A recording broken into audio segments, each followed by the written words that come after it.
तो आज हम बात करेंगे ना कॉम्बिनेशन कैपेसिटी। एक्चुअली क्या होता है, हमने आपको बताया था hydrogen can show property of seventh group elements like halogen family and also show property of first group element like alkali metals. मतलब ये दोनों की प्रॉपर्टी शो करता है, बट इसीलिए हम इसकी पोजीशन को डिसाइड नहीं कर पाए हैं कि इसको फर्स्ट ग्रुप में रखें या सेवेंथ ग्रुप में रखें। तो उसको आज थोड़ा सा और हम चेक करेंगे और आइडेंटिफाई करेंगे कि क्यों हम डिसाइड नहीं कर पा रहे हैं कि इस एलिमेंट को सेवेंथ ग्रुप में रख दें या फिर आपके फर्स्ट ग्रुप में। फर्स्ट ग्रुप मीन्स होता है alkali metal and seventh group means halogen family होता है। सेवेंथ ग्रुप को 17 ग्रुप भी कहते हैं, फर्स्ट ग्रुप तो फर्स्ट ही होता है। ठीक है, आई थिंक क्लास 10th में हमने आपको बताया था। अगर आप न्यू स्टूडेंट हो तो कोई बात नहीं, अब हमने बता दिया, आपने सुन लिया। देखिए ये कॉम्बिनेशन क्या होता है, मीन्स क्या होता है कि जब ये हाइड्रोजन किसी के साथ कंबाइन करता है तो किस टाइप का वो कंपाउंड बनाता है, थोड़ा समझने का प्रयास करिएगा।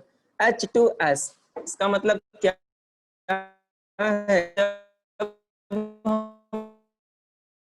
ऑक्सीजन फैमिली कंबाइन करेगा तो इसके दो एटम चाहिए किसी एक पर्टिकुलर ऑक्सीजन फैमिली के एटम से कंबाइन करने के लिए। क्यों चाहिए आपको पता है, hydrogen so valency 1 but oxygen family member so valency 2। तो क्रिस क्रॉस मेथड आप लगाएंगे तो उसके हिसाब से आपका आंसर आ जाएगा क्या, H2S। अच्छा देखिए ये तो हमारा किस फैमिली का मेंबर था, फर्स्ट ग्रुप का ना। तो अगर ये फर्स्ट ग्रुप का मेंबर है, ऐसा कंपाउंड बना रहा है, तो फर्स्ट ग्रुप वाले भी तो ऐसा कंपाउंड बनाएंगे ना। सोडियम पोटेशियम, ये भी देखिए कैसे बना रहे हैं, ये M2S टाइप का बना रहे हैं, ये M2S टाइप। M2S मीन्स क्या होगा आपका, यहाँ थोड़ा सा हम टाइप कर देते हैं किस टाइप का बना रहे हैं।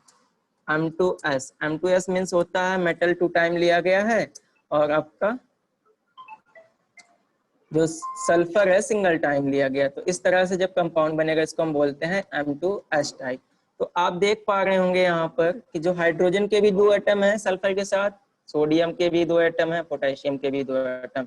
इसका मतलब ये अल्कली मेटल का करेक्टर शो कर रहा है। किसका, अल्कली मेटल का करेक्टर शो कर रहा है ना।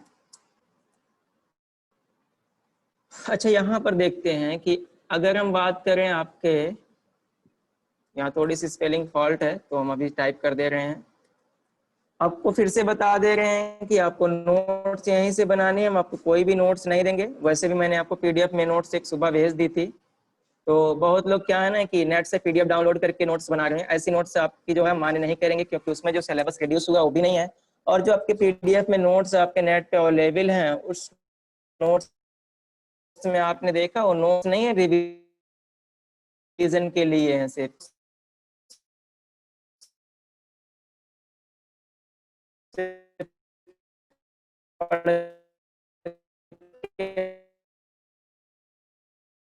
डे आप कॉपी पेन के साथ बैठे नोट्स बनाते चाहिए, पढ़ा रहा हूँ। बच्चे की आप कॉपी लेंगे, में क्या होगा कि आप जो नोट्स बनाएंगे ना चीज समझ कुछ समझ में नहीं आएगी। जब आपको समझ में नहीं आएगी तो क्या होगा ना कि आप अधिकतर चीजों को लेकर के प्रॉब्लम फेस करेंगे और रॉन्ग लिख देंगे। चलिए अब आप यहाँ पे आ जाइए, हमारा हाइड्रोजन ऑक्सीजन के साथ मिला है, क्या बनता है H2O, वाटर जिसे आते हैं ना। तो यह कितने एटम मिले हमें, 2। यहाँ के सोडियम कितने एटम मिले, 2। यहाँ पे देखिए पोटेशियम के भी कितने मिले। तो जब भी हाइड्रोजन के साथ मिला, जिस टाइप का कंपाउंड बनाया, कैसा बनाया, H2O। और ये कैसा बनाएंगे, M2O। ये भी तो क्या है, देखिए ये M2O टाइप का कंपाउंड बना दिए ना, it form like M2O type compound. बातें समझ में आ गई होंगी। तो इस वजह से हम कह सकते हैं hydrogen can show property of alkali metal. देख रहे हैं आप यहाँ पर, जैसा ये हाइड्रोजन कंपाउंड बना रहा वैसे एल्कली मेटल भी बना रहा। इसका मतलब दोनों की प्रॉपर्टीज क्या होंगी, सेम होगी। सेम का मतलब क्या है, इसका ऑक्सीडेशन स्टेट +1 आता है, आपको पता है, इट्स सो +1 ऑक्सीडेशन स्टेट। ठीक है, क्या आता है, +1 आता है। और एल्कली मेटल का भी क्या आता है, एल्कली मेटल का भी आता है +1। ठीक है, तो दोनों क्या है, सेम ऑक्सीडेशन स्टेट शो करते हैं। तो इस तरह से आपको क्या करना है, ये चीजें ध्यान रखनी है, ध्यान क्या समझ के चलनी है। ठीक है, इतनी बात अगर समझ में आई हो तो आप यस लिखिए कमेंट में, अदरवाइज आप कुछ भी लिख सकते हैं जो आपको डाउट हो। ठीक है, आपके कमेंट्स आ रहे हैं कि आपको समझ में आ गया है। आई होप इस तरह के जो नोट्स है ना आपके लिए बहुत ही बेहतर होगा, बनाने में भी और समझने में भी। ठीक है, अधिकतर बच्चे ने कमेंट किया कि सर मुझे समझ में आ गया। आगे चलते हैं। देखिए कुछ और करेक्टर है नॉन मेटेलिक करेक्टर्स। एक्चुअली आपको पता होगा कि हाइड्रोजन जो है कैसा है, नॉन मेटल है, बट जब अल्कली मेटल, उनके नाम में ही मेटल लगा है, तो ये सारे के सारे क्या होंगे, मेटल्स होंगे। ठीक है, तो यहाँ पे अगली हेडिंग हमारी हो जाएगी, थोड़ा सा अंडरलाइन कर लेते हैं हेडिंग को। ठीक है, non metallic character, hydrogen so non metallic character like halogen. ठीक है, आप कह सकते हैं hydrogen so non metallic character.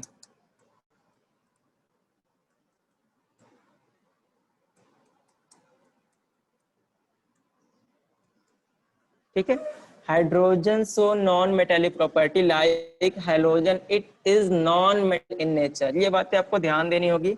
ये कैसा है, मेटल नहीं है, नॉन मेटल है। अब पता है मेटल की जो प्रॉपर्टी होती है, क्लास 10th में आपने पढ़ा, क्या होते हैं, लचर होती है, सोनेरस होती है, टाइल होती है, मैलिएबल नेचर में होती है, good conductor of heat and electricity होती है ना। ये सारी की सारी प्रॉपर्टीज जो होती हैं मेटल्स की होती है, और अगर बेहतरीन मेटल है उसके लिए क्या होगी, लो आयनाइजेशन एंथैल्पी होगी।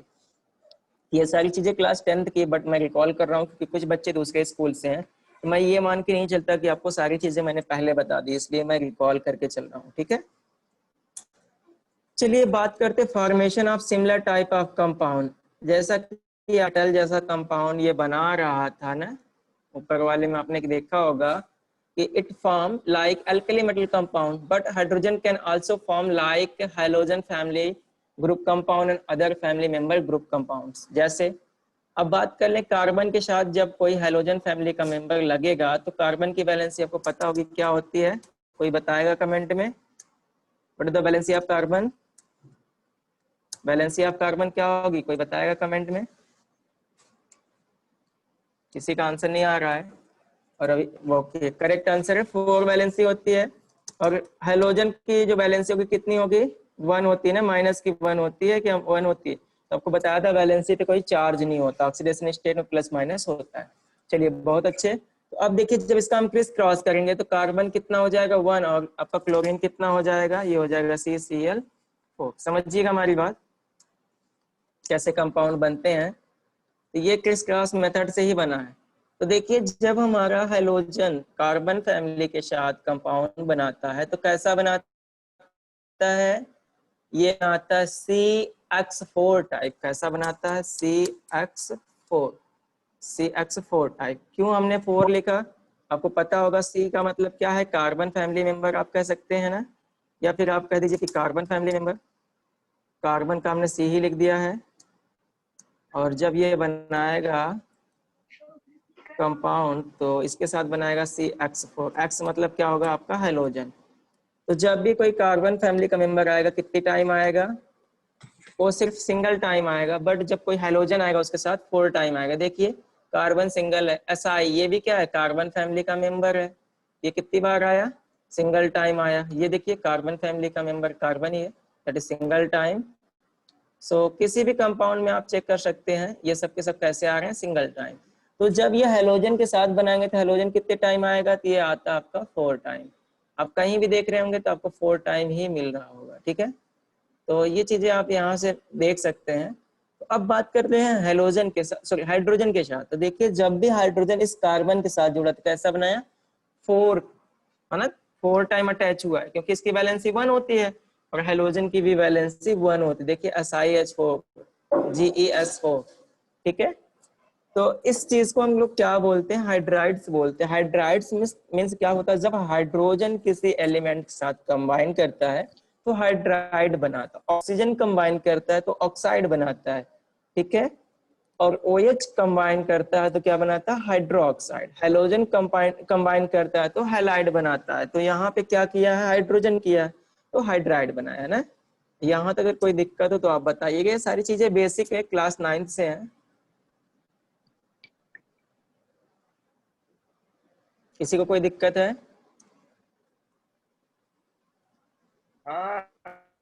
कमेंट करिए भाई साहब। No sir, no doubt, okay, अच्छी बात है। अगर रहेगा तो आप पूछ लीजिएगा, मुझे क्लास बहुत तेज पढ़ाने का कोई शौक नहीं। व्हाट इज हाइलाइट्स, बेटा हाइलाइट्स मीन्स ना it is compound of halogen family member element. जब कोई हैलोजन फैमिली मेंबर्स होता है किसी भी कंपाउंड साथ जुड़ता है तो उसे क्या बोलते हैं, हैलाइड्स बोलते हैं। ये 7th ग्रुप मेंबर्स होते हैं। ठीक है, तो हम यहाँ टाइप कर देते हैं, अगर आप चाहें तो लिख सकते हैं, halides are compound of halogen. ठीक है, halides are compound of halogen. ठीक है, ये चीज आपको ध्यान देनी है।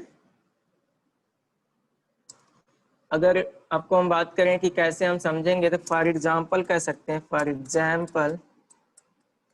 अच्छा, जब आप पूछते हो ना मुझे बहुत अच्छा लगता है कि आप सुन रहे हो। हमें लगता है कभी कभी ना आप ऑन करके वीडियो गायब हो गए हैं, तो अगर आप पूछ रहे हैं इसका मतलब आप गायब नहीं हुए ना। ठीक है, देखिएगा जैसे कि हमने क्या किया, H के साथ Cl जोड़ दिया, तो Cl क्या है, हैलोजन फैमिली मेंबर, ये क्या हो गया, हैलाइड्स बन गए। अगर हमने Na के साथ जोड़ दिया, देखिए Na के साथ, Na के साथ क्या जोड़ दिया, Cl जोड़ दिया, तो ये क्या बन गया, हैलाइड, HBr। देखिए ये भी क्या है, हैलाइड्स है।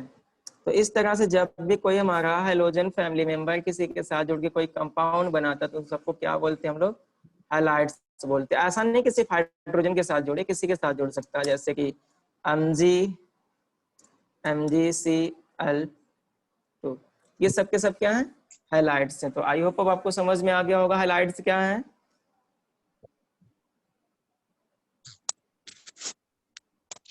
ठीक है,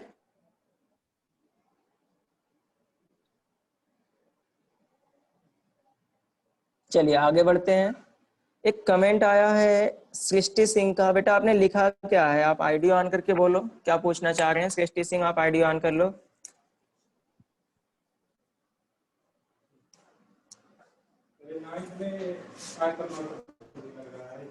सृष्टि, आप मुझे सुन पा रही हैं? Yes sir, party. हाँ, आपकी आवाज बहुत ब्रेक हो रही है। अच्छा चलिए ठीक है, इसके लिए आप मुझे कॉल कर लीजिए, मैं आगे बढ़ता हूँ, क्योंकि यहाँ भी ज्यादा आवाज आए, अगर मैं गैप देता हूँ तो इधर से भी आवाज आती है। ठीक है, अब मुझे व्हाट्सएप कर दीजिएगा या फिर कॉल करिएगा, मैं आपको अच्छे से अलग से समझा दूंगा। ठीक है सृष्टि, चलिए आते हैं ऑक्सीडेशन स्टेट पे। एक्चुअली आपको चैप्टर 8 से पता होगा कि कैसे ऑक्सीडेशन स्टेट फाइंड करते हैं। चलिए देखते हैं। अगर हम बात करें फर्स्ट ग्रुप मेंबर्स की, so all are show +1 oxidation state. But अगर बात करें हाइड्रोजन की, तो it always show +1 oxidation state, but in some cases it show -1 oxidation state. And I think you know, in case of first group, second group members, hydrogen show -1 oxidation state. So on the basis of oxidation state, it have property, a similar property of halogen family members. You can check here. Here hydrogen combined with sodium. Sodium is first group member, so it can show property of halogen or halides, but how and why? So I try to tell you. Actually, sodium is more electropositive atom than hydrogen, so it try to release electron and hydrogen try to accept electron. Of this property, it show +1 oxidation state and hydrogen show -1 oxidation. Same in case of halogen, halogens are more electronegative atom in comparison to alkyl group members. So I can write here. So halogen so more negativity than alkali metal। ठीक है, सो ये जो आपका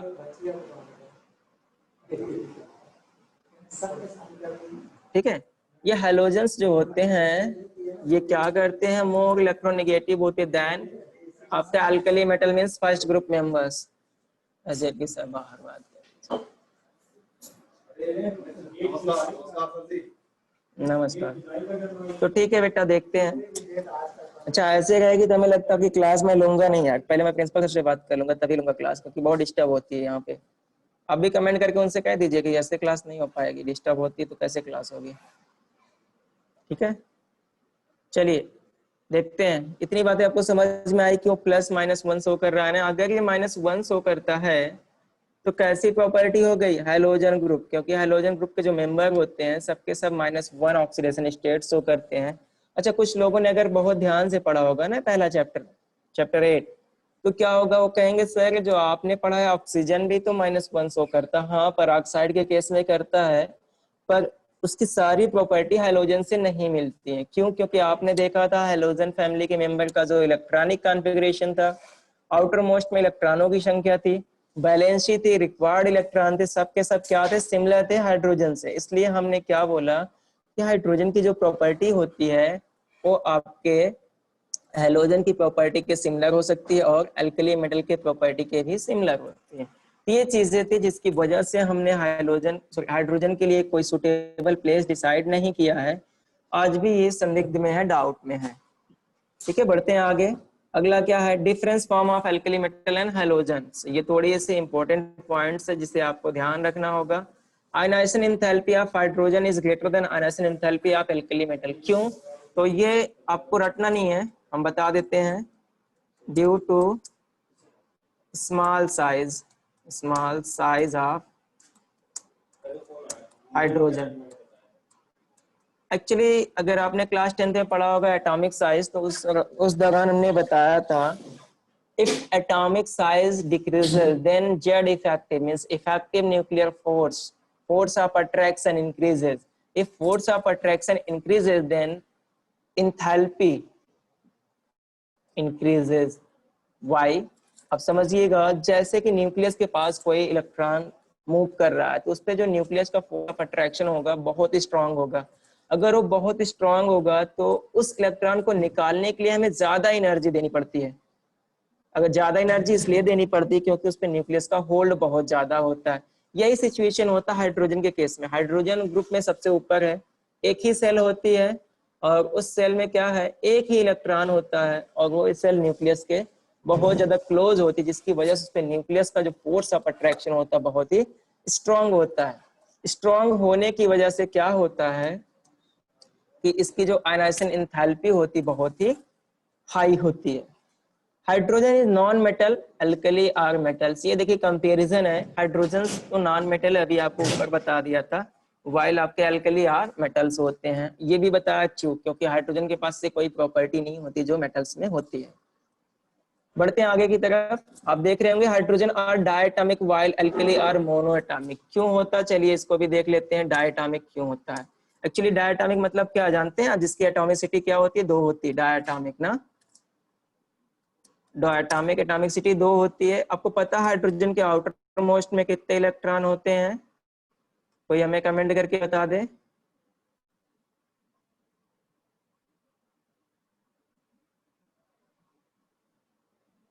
hydrogen के outer most में कितने electron होते हैं, कोई बताएगा कमेंट करके?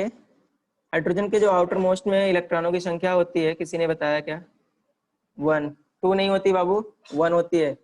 देखिए अब ये 1 होती है। अब आपको कल बताया था हाइड्रोजन कभी भी ऑक्टेट नहीं बना सकता। ऑक्टेट बनाने के लिए क्या होगा, इसे 8 इलेक्ट्रॉन की जरूरत होगी, जो कि संभव नहीं है। कोई भी एलिमेंट इसे 7 इलेक्ट्रॉन नहीं दे सकता, कोई भी नहीं देगा। अगर वो 7 इलेक्ट्रॉन डोनेट करेगा तो उसकी आयनाइजेशन एंथैल्पी हो जाएगी कि वो जो सिस्टम होगा हमारे लिए सुटेबल नहीं होगा, क्योंकि हमें वो काम अच्छा लगता है जिसमें हमारा कम लागत आए, हमारा जो इन्वेस्टमेंट हो मतलब खर्चा हो वो क्या हो, कम हो। तो यहाँ पे जब हम हाइड्रोजन को 7 इलेक्ट्रॉन कहीं से निकाल के ला करके देंगे तो क्या होगा ना कि इसमें बहुत ज्यादा एनर्जी देनी पड़ेगी। इसलिए क्या बनाता है, ये बनाता है डुप्लेट बनाता है ना, बताया था आपको कल, ये डुप्लेट बनाता है। इट मीन्स इसके आउटर मोस्ट में कितने इलेक्ट्रॉन होंगे, तो 2 इलेक्ट्रॉन होंगे। ये कैसा बनाता है, हाइड्रोजन सिंगल बॉन्ड हाइड्रोजन बनाता है। और जब ये 2 एटम से मिलकर बनाती है, ये कैसा कंपाउंड बन गया, ये बन गया आपका डायटॉमिक। डायटॉमिक बन गया, ठीक है, H2 जिसे हम कहते हैं, ये हो गया आपका डायटॉमिक। ठीक है, बात करते हैं अगर ये डायटॉमिक है तो आपके अल्कली मेटल्स जो हैं वो मोनोएटॉमिक क्यों हैं, तो उस इसके लिए भी जो रीजन है हम आपको बता देते हैं मोनोएटॉमिक क्यों है। ठीक है, मोनोएटॉमिक को इसलिए है, अगर बात कर ले किसी भी एल्कली मेटल, सोडियम की बात कर लेते हैं, एटॉमिक नंबर कितना होता है 11 होता है। ठीक है, if sodium have atomic number 11 then it shows general electronic configuration 2,8,1। ठीक है, अब देखिए अगर ये 1 इलेक्ट्रॉन रिलीज कर दे रहा है तो ये क्या हो जाएगा, स्टेबल हो जाएगा। अब ये 1 इलेक्ट्रॉन लेकर के डुप्लेट बना लेगा है ना, तो देखिए इसीलिए ये क्या बनेगा, ये मोनोएटॉमिक। जैसे ही ये क्या करेगा, इस इलेक्ट्रॉन को डोनेट करेगा, ये बन जाएगा Na+, और फिर जब ये Na+ बनेगा तो इसका इलेक्ट्रॉनिक कॉन्फ़िगरेशन 8 आ जाएगा, 2,8 आ जाएगा, जिसकी वजह से ये अभी बन गया। तो हमारे एल्केली मेटल्स एटॉमिक बनाते हैं, वाइल जो हमारा होता है क्या एटॉमिक बनाता है। अगर कोई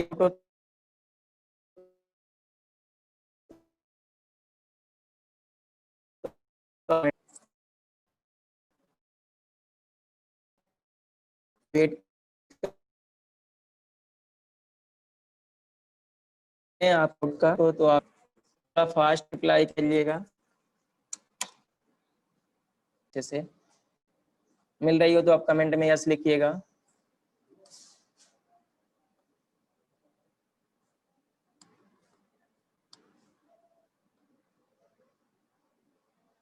चलिए, नो सर, आपने कहा कि स्क्रीन नहीं मिल रही बेटा। आपने कहा फर्स्ट पॉइंट फिर से समझा दीजिए। फर्स्ट पॉइंट मतलब आयनाइजेशन एंथैल्पी की बात कर रहे हैं क्या आप? फर्स्ट पॉइंट आयनाइजेशन एंथैल्पी ना, ठीक है। आयनाइजेशन एंथैल्पी आप एक बार फिर से सुन लीजिए। आयनाइजेशन एंथैल्पी मतलब क्या है कि आयन बनाने के लिए जो एनर्जी रिक्वायर्ड होती है उसे क्या बोलते हैं, आयनाइजेशन एंथैल्पी। अच्छा फिर से चेक करिए, स्क्रीन आ चुकी होगी बाबू, नहीं आई, 1 मिनट आप वेट करिएगा। ठीक है, आप थोड़ा सा वेट करिएगा, आपकी स्क्रीन आपको जल्दी मिल जाएगी।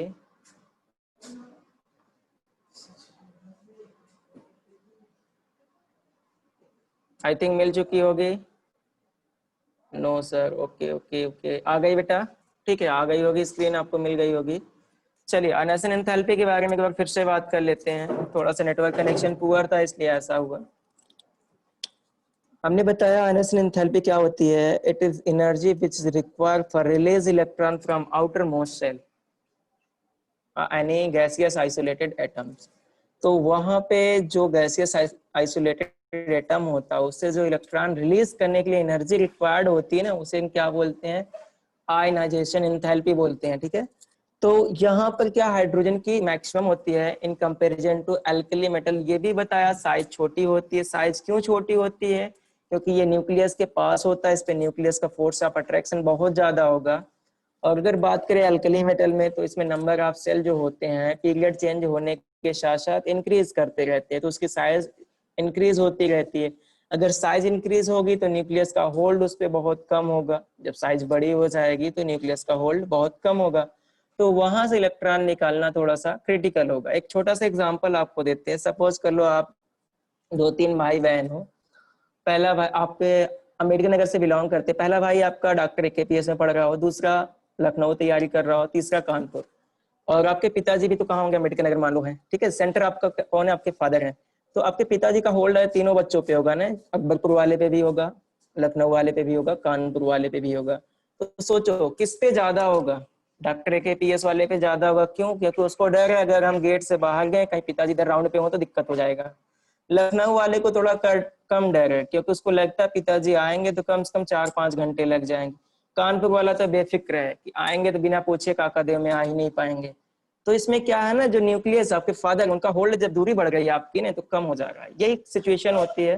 बेटा ऑडियो कट रही है, आई थिंक क्लियर है, चलिए ठीक है। तो देखिए आपका कंटिन्यू क्या होगा, डिस्टेंस बढ़ रहा आपके फादर से, फादर मतलब आप यहाँ एटम केस में आप न्यूक्लियस मान लीजिए, तो न्यूक्लियस से कंटिन्यू आपकी डिस्टेंस बढ़ रही। कानपुर के केस में बहुत ज्यादा डिस्टेंस है। ऐसे होता है मेटल के केस में या एलिमेंट के केस में, जब न्यूक्लियस से सेल के नंबर्स बढ़ते हैं तो डिस्टेंस बढ़ती रहती है। जब डिस्टेंस बढ़ती है तो क्या होता है ना कि उस पे न्यूक्लियस का होल्ड कम हो, तो अगर होल्ड कम हो जाएगा तो अगर कानपुर वाले से कोई बोले चल यार मूवी देखने चलते हैं, तो अपने पैसे से देखने चला जाएगा। लखनऊ वाले से बोलेंगे तो बोलेगा नहीं यार 3 घंटे की मूवी है, कहीं पिताजी इधर आ गए तो पूछ लेंगे कहाँ हो तो दिक्कत हो जाएगी। तो बोलेगा ठीक है मैं मूवी देखने तो चलूंगा, लेकिन टिकट पे पैसे तुम्हें देने हैं, मतलब थोड़ी सी आपको एनर्जी देनी पड़ी। और अकबरपुर वाले से बोलो मूवी देखने तो हरगिज नहीं जाएगा, क्योंकि उसको पता क्या पता उसी सिनेमा में पापा बैठे हों। ठीक है, तो इसमें पिताजी का जो है होल्ड बहुत ज्यादा हो जाता है ना, मतलब न्यूक्लियस का होल्ड बहुत ज्यादा हो जाता है साइज छोटी होने से। आई होप आपको बातें समझ में आई होगी। थोड़े अगले पॉइंट पे चलते, जो कि बहुत ही पुराना टॉपिक है, isotopes of hydrogen, class 9th का है। चलिए, डायटोमिक भी आपको हो गया होगा। एक और चीज जो आपको ध्यान रखनी होगी, जब तक कि मैं एसिड बेस ना पढ़ा दूं तब तक ये ध्यान रखनी है, ऐसा आपसे बिल्कुल नहीं हुआ। वैसे भी केमिस्ट्री में याद नहीं करनी होती, बहुत कम चीजें जो याद करनी है, 10% याद करनी, बाकी चीजें समझनी है। Oxide of hydrogens are acidic in nature while hydrogens is neutral in nature. देखिए हाइड्रोजन जो होता है ये 7th ग्रुप मेंबर की प्रॉपर्टी को शो तो करता है, लेकिन ये ओवरऑल न्यूट्रल होता है। लेकिन जो हमारे हाइड्रोजन फैमिली के मेंबर हैं, इनके जो ऑक्साइड होते क्या होते हैं, वो एसिडिक नेचर में होते हैं। ये बातें अभी आपको ध्यान देनी होगी, और तब तक ध्यान देनी होगी जब तक कि हम आपको एसिड बेस चैप्टर ना पढ़ा दें। बहुत दिनों तक नहीं ध्यान देनी है। चलिए बात करते हैं आइसोटॉप्स। तो आइसोटॉप्स क्या होते हैं आपको पता होगा। अब ये डेफिनेशन लिखने की जरूरत तो नहीं है ना, किसी को आइसोटॉप्स ना पता हो तो बताओ, मैं लिख देता हूँ, मुझे बहुत टाइम नहीं लगेगा। The species which have same atomic number but different atomic masses are called isotopes. तो कोई भी पर्टिकुलर एटम हो, कोई पर्टिकुलर एलिमेंट्स हो, एक से अधिक आइसोटॉप्स हो सकते हैं। ठीक है, क्लास 9th में आपने पढ़ा भी था, एवरेज एटॉमिक मास भी पढ़ा था, तो वहां से ये टॉपिक है। तो आइसोटॉप्स हम यहाँ से देख पा रहे होंगे कि हाइड्रोजन के 3 आइसोटॉप्स होते हैं, और जो ये पहला आइसोटॉप्स है ना, ये एक बार नीट में आया था। उन्होंने ये पूछा था यार ऐसा कौन सा एलिमेंट है जिसमें नंबर ऑफ 0 होते हैं। तो नंबर ऑफ न्यूट्रॉन 0 होते बनेंगे, लेकिन उससे पहले आप इनके 3 आइसोटॉप्स के नाम जान लीजिएगा। ये प्रोटियम होता है, ड्यूटेरियम एंड ट्राइडियम आइसोटॉप्स होते हैं हाइड्रोजन के। इनका सिंबल हमने नीचे दिया है करेक्ट फॉर्म में, बट इस सिंबल कुछ इस फॉर्म में हो सकता है, ऐसा नहीं सिंबल ऐसे ही होगा। जगह पे एच भी लिखा जा सके तो हम यहाँ पे और लगा करके लिख देते हैं, और यहाँ डी की जगह पे आप एच लिख सकते हैं। ठीक है, तो इस तरह से भी लिख सकते हैं आप इसको। अब सेम सिचुएशन आपके लिए भी यहाँ पर भी होगा, यहाँ पर भी आप आकर के लिख सकते हैं। कभी कभी ऐसा मिल जाएगा ना, तो आप कहोगे आपने तो बताया नहीं था, इसको बता दे रहा हूँ, पर आपको हमेशा डी टी के फॉर्म में ही मिलेगा। तो डी फॉर टीरियम हो गया, टी फॉर ट्राइटियम हो गया, तो इस तरह से भी लिखेंगे, हाइड्रोजन के रूप में भी लिखेंगे, तो जैसा आपको सुटेबल लगे।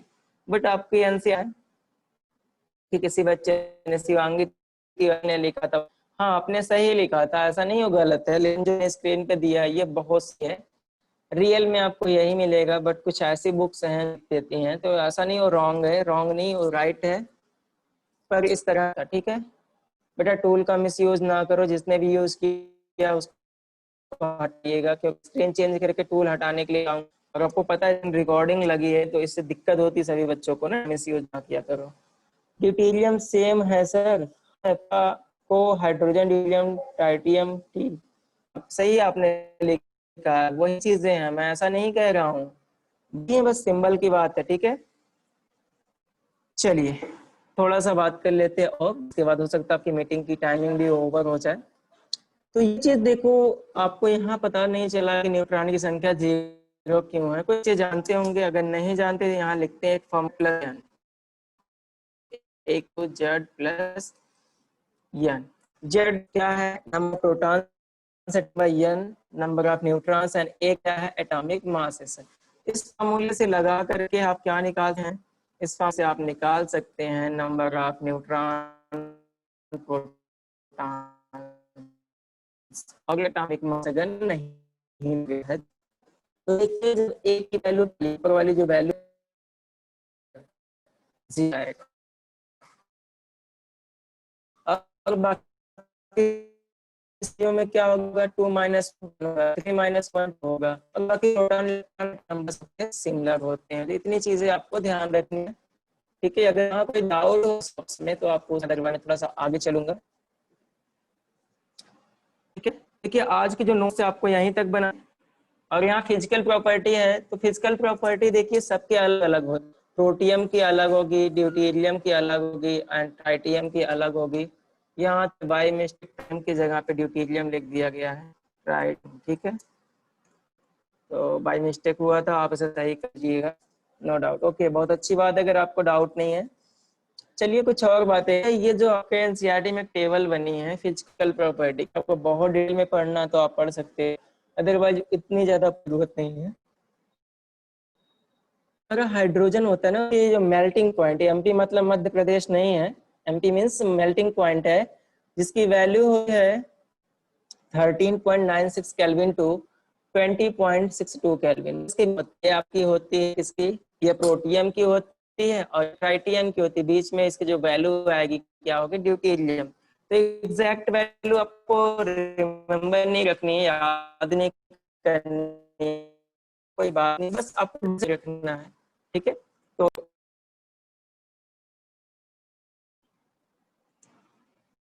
आपको याद रखना, बाकी चीजें आपको याद नहीं रखनी, ठीक है। तो बाकी चीजें कल के लेक्चर में कंटिन्यू करेंगे। तो फिर से एक बार याद देते हैं, जो बच्चे ज्वाइन किए हैं, मंडे ट्यूसडे मेरी क्लास होगी 9 to 5, और बाकी मतलब कि 4, 5, 6 में विवेक सर लेंगे, सेम टाइम होगी। अगर आप चाहते हैं कि आप क्लास चेंज की जाए, मेरे द्वारा 2-2 क्लास ली जाए, तो आप मुझे व्हाट्सएप अपने ग्रुप में या पर्सनल नंबर पे मैसेज कीजिएगा, तो मैं आपकी डबल बिल करा दूंगा, सिंगल ही, ठीक है। अगर कोई डाउट हो तो आप कमेंट में लिखिए, और आज का लेक्चर कैसा लगा आप वहाँ टाइप करिए, ताकि हम थोड़ा सा मोटिवेशन लें आपसे। नहीं, अब 5 PM अरेंज नहीं होगी, कि मैंने बोला था कि 5 PM पे तब होगी जब मैं 9 AM पे नहीं ले पाऊंगा, ठीक। तो कोई बात नहीं है कि मीटिंग तो हो गई, तो क्या है, मैं इसलिए नहीं बोला